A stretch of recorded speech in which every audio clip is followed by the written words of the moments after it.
Hello, what's up guys? Good afternoon, Happy New Year, and syempre more blessings to come. So for today's video nga pala guys, ito na yung ating mga alagang manok.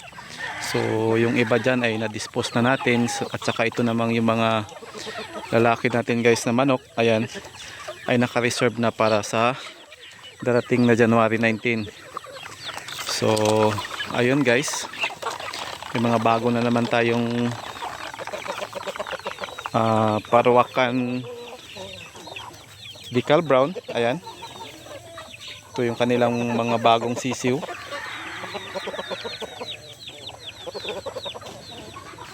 At saka syempre guys, mayroon pa tayo dito na ayan, 11 piraso na mga Decal Brown. So ayan guys, sa mga hindi pa pala nakapag-subscribe ng aking YouTube channel, huwag nyo kalimutang i-like, i-share, at siyempre pinutin yung subscribe button para naman updated kayo lagi sa mga bago ko pang video guys. So moving forward guys, ito na yung ating mga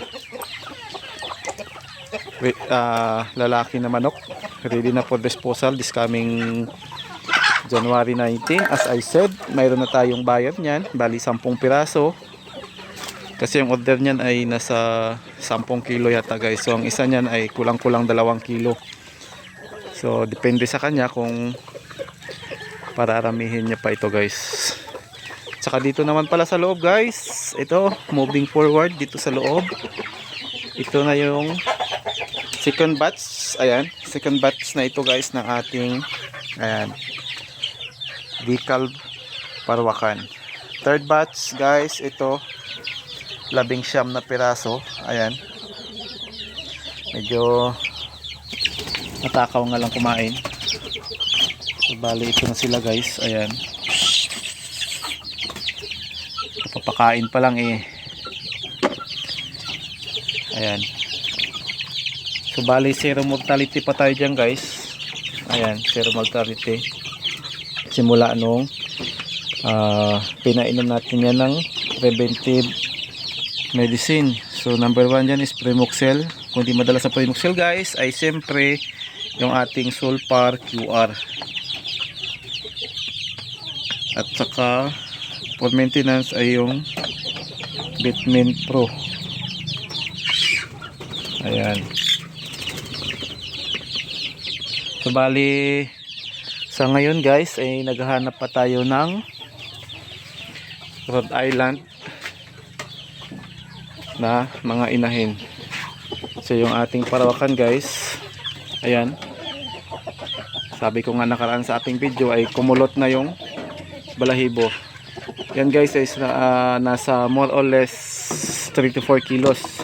Pero approximately nyan guys ay 4 kilos talaga.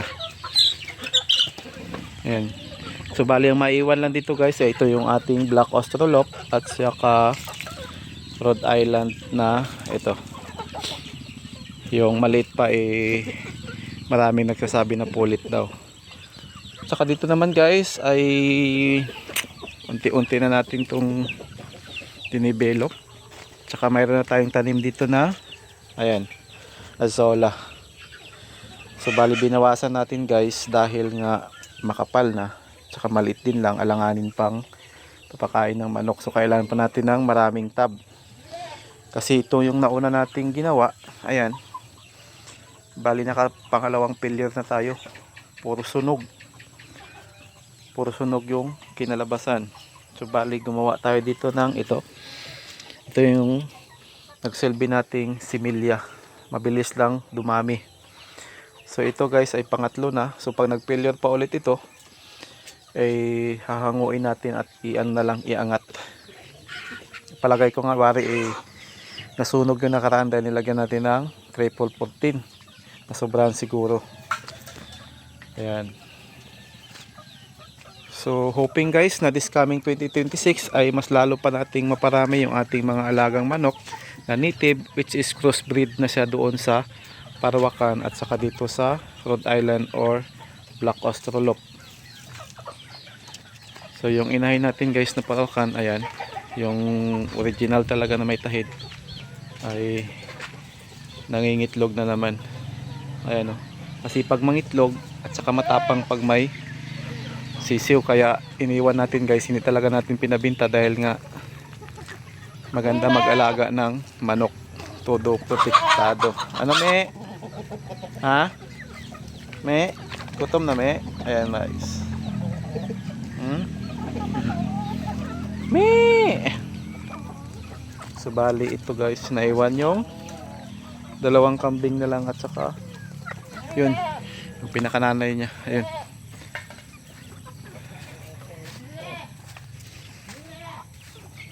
Ito, nilabas na natin doon sa brooder, gawa nga ng para makagala-gala. Dahil pag sa brooder makulit, kinakaskas yung pagkain. Halika.